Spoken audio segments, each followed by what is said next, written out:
I've gone to Spain, as you know, and I won't be coming back. I will not be coming back when Labour are in power and with their stupid, idiotic tax laws. None of them have got a day's work in between them. We're just going from bad to worse, and somebody needs to speak up and put a stop to these idiots, if I'm being honest. The British economy is in freefall. Businesses are burdened by taxes, debts are spiralling out of control, and jobs are vanishing. Starmer's policies have contributed to this chaos, yet he wants to keep you in the dark about it. What's his solution? To manipulate the next election. We are here to unveil his desperate strategy to cling to power, beginning with the elimination of voter ID requirements and culminating in the cancellation of local elections. Let's talk about the economic catastrophe that Starmer is attempting to conceal. The situation is dire, and the truth is far worse than what we're being told. What's really happening to the British economy under Starmer's leadership? The outlook is grim. Businesses are struggling significantly. Taxes are squeezing small enterprises from every angle. We're facing a £25 billion increase in public insurance, a devastating blow that jeopardizes jobs.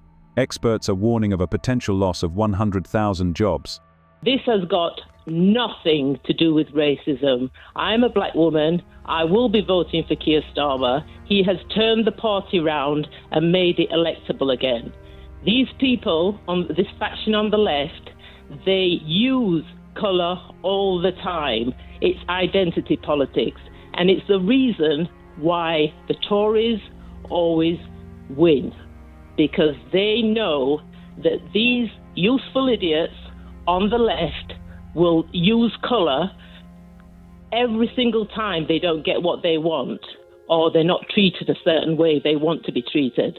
Diane Abbott has said things that are very, very toxic, not just about Jews, about other people as well. So whenever people keep coming on the radio and saying, oh, well, this person said that person said that, she's got a track record.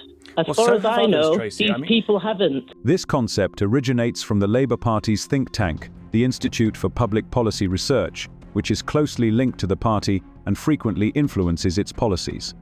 They argue that we are at a pivotal moment where elections could lose their legitimacy, and they suggest eliminating the requirement for photo identification.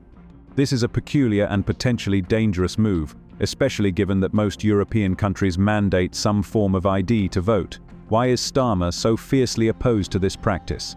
But this is only the beginning. Starmer intends to implement even more radical changes to the voting regulations. There are discussions about potentially granting voting rights to foreign citizens. We're talking about millions of individuals who are not British citizens having a say in how our country is governed. Deputy Prime Minister Rachel Reeves has already hinted at the necessity of extending voting rights and verifying voter documentation. This represents a significant departure from the norms of most democratic nations and poses a threat to our national identity. And that's where things become truly alarming. Local elections? Yes, Starmer is also attempting to roll back some of them. Nigel Farage asserts that the Labour Party aims to reorganise local government, which could lead to the suspension of elections in areas where other parties are gaining traction. It appears that Starmer is trying to rewrite the rules to cling to power at Downing Street by any means necessary. In recent weeks, the Reform Party has not only seen defections from former Tory MP Andrew Jenkins and former Tory strategist Tim Montgomery, but today it emerged the property tycoon and billionaire Nick Candy defected from the Tories to Reform too, becoming its treasurer. And of course, all this comes as Reform has overtaken the Labour Party in the polls, firmly in second place behind the Tories.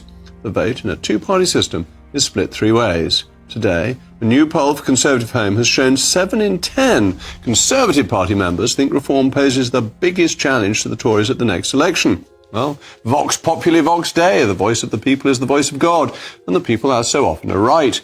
Reform poses a serious conundrum for the Tory party. With a mere 121 seats in the House of Commons, the Conservatives cannot afford to have a split right-of-centre vote at the next election. Yet this need not be so. Most Tory party members share. We experience it firsthand, in our wallets and within our communities. The economy is plummeting, and Starmer, while in power, continues to make catastrophic decisions. What lies ahead? This is where things take a truly unsettling turn. Starmer understands that his position is incredibly fragile. He is in a state of panic, desperately searching for any escape from this crisis. That's why he's concocting something significant that could alter everything. Desperate individuals resort to desperate measures, and his economic strategy is a total failure. But this is just the beginning of his sinister plans. What is he scheming this time? It appears he is crafting a cunning strategy to cling to power, and it's deeply shocking. Starmer starts with minor adjustments, but as we dig deeper into his intentions, they grow increasingly ambitious and raise serious concerns. First on his agenda is the repeal of voter ID laws, which were established to safeguard the integrity of elections. His push to eliminate these laws is perplexing. The concerns and values of those in reform. There was a failure to govern as Conservatives, which Kemi Badenoch has admitted to. So, to win back voters, the Tory party, lo and behold, needs to be Conservative again. This could open the way for some form of cooperation between the two parties. If each fights the other, then the left could win, and the first 5 months of a Labour government show quite how undesirable that is. Reform will not want to do a deal with the soggy left-leaning establishment Tory party that accepts the status quo. If it does a deal with anyone, it will be with a party that stands up for our shared. That's 100,000 individuals who could find themselves unemployed due to Starmer's failure to manage the situation. Our national debt is spiraling out of control. Starmer is spending money, but where is it going? The Office for Budget Responsibility indicates that even if Labour injects an additional £70 billion, the economy will continue to grow at a sluggish pace. All that money seems to vanish without a trace. Jobs are disappearing faster than ice cream melts on a hot day. The challenges are not limited to small businesses. Large companies are also feeling the strain.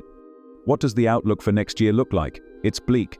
People are being cautious with their finances, and who can blame them? Starmer attempts to assure us that everything is fine by citing selective statistics while ignoring the broader context. It's as if he's living in an alternate reality. He keeps touting growth, but where is it? His policies are backfiring, creating a toxic environment for businesses. Conservative values.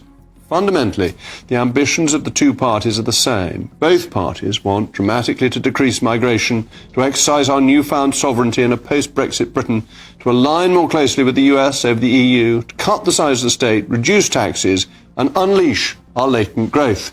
If the two parties remain divided, the danger of the Labour supermajority remains. If we work together, according to current polling, the Reverend Keir Starmer's Labour Party could be destroyed in 5 years. Real people are suffering. Families struggling to make ends meet, small business owners lying awake at night worrying about potential layoffs, and young individuals confronting a worsening job market. Starmer's policies have resulted in an economic nightmare. He creates tax issues at every turn. And for what purpose? Where is the plan for economic growth? Where is the strategy that could improve the situation? There is none. Now he's frantically trying to conceal the truth from you. Why?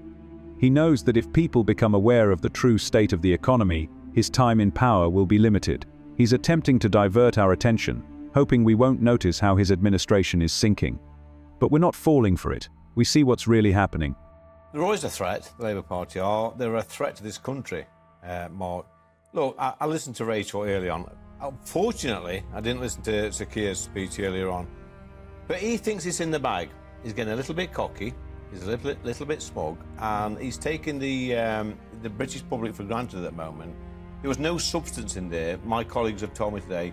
I was looking at the press snippets after his speech. Nothing in there of any substance at all. 1.5 million homes, tech colleges for young people to get skills. Well, look, I mean, this is a cut and paste of what Michael Gove was saying back in July, on July the 24th. Green Revolution? Yeah, I mean, Gove and our government was saying this back in July. It's a cut and paste. He's got no new ideas. The British public, I knock doors every week, Mark, in Ashfield, and they say they are grumpy with the Conservative Party, obviously, after 13 years. But there's no love for Starmer at all. They're not rushing back to vote for Labour. Given all this economic turmoil, one might expect Starmer to prioritise rebuilding the country. Critics label this as a brazen attempt by Labour to manipulate the election in its favour, jeopardising the integrity of our electoral process. All these actions abolishing voter ID requirements, allowing foreign citizens to vote, and cancelling local elections are not about making voting simpler or fairer.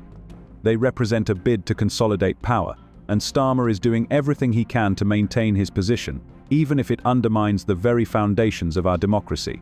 Why is he so eager to alter the rules? The answer is clear. He knows that if people are given a genuine opportunity to voice their opinions, he will lose his grip on power.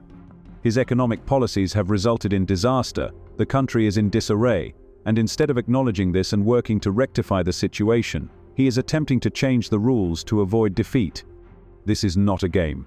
This is our country, our democracy, our future, and Starmer is putting it all at risk. Are you prepared to hear the shocking truth about our National Health Service? See you next time.